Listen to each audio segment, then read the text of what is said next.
नमस्कार साथियों, मैं धर्मेंद्र सिंह राजावत के अड्डे पर आप सभी का स्वागत करता हूँ। बंगाल की सियासत जो है फिर गर्मा गई है। ममता सरकार संभलती उससे पहले दो और पार्टी के कद्दावर नेताओं ने उनको झटका दिया है।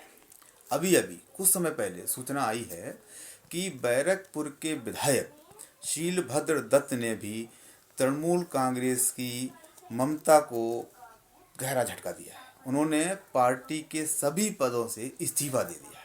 इतना ही नहीं, जो पार्टी के माइनॉरिटी सेल के कबीरुल इस्लाम जो हैं, उन्होंने भी अपने पद से त्यागपत्र दे दिया है। आगामी विधानसभा चुनाव के लेकर सियासत किस तरह गरमाई हुई है, इसका अंदाज़ा आप इससे लगा सकते हैं कि ममता सरकार को और ममता की पार्टी को एक के बाद एक झटके लग रहे हैं।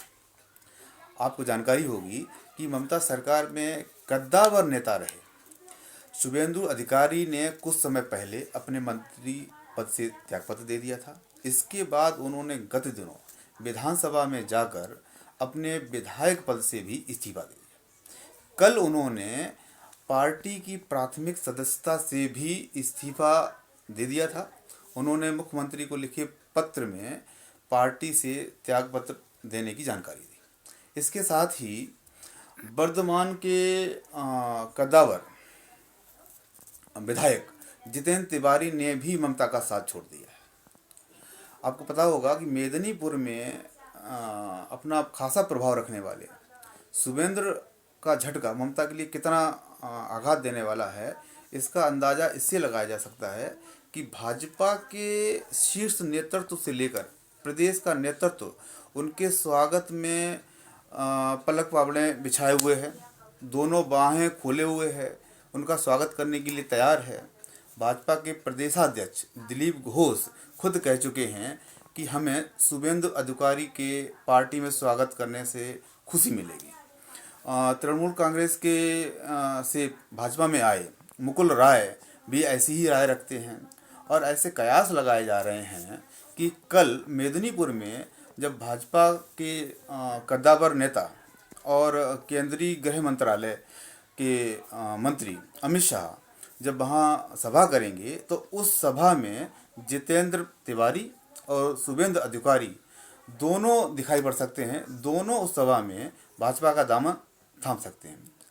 तो भाजपा किस तरह तृणमूल पर वहाँ हमलावर है, किस तरह जो है वहाँ की सत्ता को किसी भी हाल में हासिल करने के लिए प्रयासरत है, इससे ममता कितनी छटपटाई हुई हैं, कितनी परेशान हैं, इससे समझा जा सकता है कि आज जब शीलभद्र और कबीरुल इस्लाम ने इस्तीफे दिए तो उन्होंने आनन फानन में पार्टी की एक इमरजेंसी मीटिंग बुलाई है। आज शाम 5:30 बजे उन्होंने अपने निवास पर ये मीटिंग बुलाई है और इस मीटिंग में पार्टी के रणनीतिकार प्रशांत किशोर, यहाँ पे मैं खास तौर पर उनका थोड़ा सा जिक्र करना चाहूँगा कि प्रशांत किशोर किसी भी पार्टी के लिए जीत का एक सिंबल, एक ऐसा हथियार माने जाते हैं जो सुनिश्चित करता है कि वो अगर जिसके साथ हैं तो उनकी जीत पक्की है। जैसे भाजपा के समय 2014 में लोकसभा चुनाव के समय भाजपा के साथ थे तो पार्टी को प्रचंड बहुमत मिली, प्रचंड जो है समर्थन मिला। उसके बाद जिस तरह से उन्होंने तेलंगाना में वाईएसआर को समर्थन दिलाया, जीत दिलाई, उससे लगा लोगों में ऐसा विश्वास जगा है। कहा तो ये भी जाता है कि पंजाब में जो कांग्रेस की सरकार आई है तो वहाँ पे भी उनका प्रशांत किशोर का योगदान रहा है। तो आज इस मीटिंग में प्रशांत किशोर भी शामिल होंगे। हालांकि मैं यहाँ पे आपको जानकारी दे दूँ कि प्रशांत किशोर का तृणमूल में लगातार विरोध हो रहा है।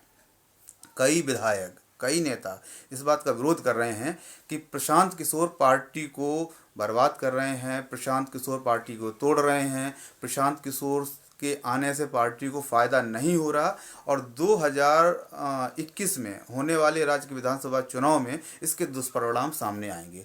और ऐसे आरोप लगाकर कई नेता पार्टी का दामन छोड़ भी चुके हैं और लगातार छोड़ भी रहे हैं। तो ऐसे में ये बड़ा देखना दिलचस्प होगा कि ममता ने उनको भी इसमें आने के लिए कहा है, वो भी इसमें शामिल होंगे। तो अब शाम को ममता क्या तय करती हैं ये तो उसके बाद पता चलेगा। लेकिन इन सारे पूरे जो सिनेरियो है इससे पता चल रहा है कि बंगाल की जो सियासी तपन है उसका प्रभाव इस समय कितना है। हालांकि चुनाव अभी अगले साल अप्रैल में होंगे, लेकिन अभी से ही वहाँ की जो राजनीतिक हलचल है वो इतनी तेज है कि उसकी जो गर्माहट है वो पूरे देश में देखी जा सकती है, पूरे देश में महसूस की जा सकती है। और देश के जो सबसे हॉट दो मुद्दे हैं उनमें वो शामिल हो गया है बंगाल की सियासत। एक तो आप जानते ही हैं जैसा कि किसान आंदोलन चल रहा है, जिस पे पूरे देश की नज़र है, पूरा देश उसको देख रहा है, हर जगह उसकी चर्चाएं हैं। सरकार उसमें लगातार बैठकें कर रही है, केंद्र सरकार उसमें किस तरह से किसानों को मनाया जाए, और किसान अब लगातार जो है कॉन्फ्रेंस कर रहे हैं, अलग अलग एक्टिविटी कर रहे हैं। लेकिन इस बीच लोगों का जो ध्यान खींच रहा है, जो समाचार लोगों को आकर्षित कर रहा है, जिसके बारे में लोग जानना चाहते हैं, वो है बंगाल की सियासत। और इस बीच में एक आपको जानकारी और दे दूं कि पिछले दिनों भाजपा अध्यक्ष जेपी नड्डा, उनके काफिले पर बंगाल में हमला किया गया। उस हमले के बाद सियासत किस तरह गरमाई ये आप सबको पता है, लेकिन इस पे केंद्र सरकार किस तरह सख्त हुई इसका एक प्रमाण ये है कि उन्होंने न केवल उन 3 आईपीएस अधिकारियों को प्रतिनियुक्ति पर वापस दिल्ली तलब कर लिया जो नड्डा की सुरक्षा के लिए जिम्मेदार थे, बल्कि कल जो है उनकी नियुक्तियां भी कर दी 3 अलग अलग विभागों में। 2 अधिकारियों की 4-4 साल के लिए और एक अधिकारी की 5 साल के लिए नियुक्तियां कर दी। और इसके साथ ही कल फिर एक पत्र जो है केंद्रीय गृह मंत्रालय ने ममता सरकार को लिखा कि इनको तत्काल रिलीज करिए। हालांकि ममता सरकार इस पे भी जो है बड़ा उन्होंने तीखी प्रतिक्रिया दी है। उन्होंने इसे असंवैधानिक करार दिया और कहा कि राज्य सरकार के ये अधिकारों में हस्तक्षेप है, और ये सब विधानसभा चुनाव के मद्देनज़र किया जा रहा है, ऐसे ममता सरकार ने आरोप लगाए हैं। लेकिन ये इस टाइम बंगाल की सियासत जिस तरह से भाजपा आक्रामक है और तृणमूल बचाव की मुद्रा में है और बिखरती दिख रही है, तो बड़ा दिलचस्प होता चला जा रहा है। अभी तक के लिए आपको ये अपडेट जानकारी दी है। आगे जैसे ही सूचनाएं मिलेगी हम आपसे साझा करेंगे। और साथियों, एक फिर से वही अपील कि हमारा ये प्रयास आपको कैसा लगा इसके बारे में हमें कमेंट करके ज़रूर बताइएगा। इसके साथ ही हमारे यूट्यूब चैनल राजावत का अड्डा, इसको सब्सक्राइब करिएगा, शेयर करिएगा, इसके बेल आइकन को दबाइएगा जिससे आपको नोटिफिकेशन मिलते रहें। और इसके साथ साथ अपने जो साथी हैं, आपके जो सहयोगी हैं, जानकार हैं, मिलने वाले हैं, उनके बीच भी साझा करिएगा जिससे ये सूचनाएं उनको भी मिलें और इसके साथ साथ ही हमें प्रोत्साहन मिले, हम बेहतर वीडियो आपके लिए बना सकें और हमारा जो चैनल है वो प्रगति करे और एक नई नई सूचनाएं, नए वीडियो आप तक हम पहुंचा सकें। बाकी हम आपसे मिलते रहेंगे और आपका सहयोग मुझे मिलता रहेगा, ऐसी उम्मीद है। नमस्कार।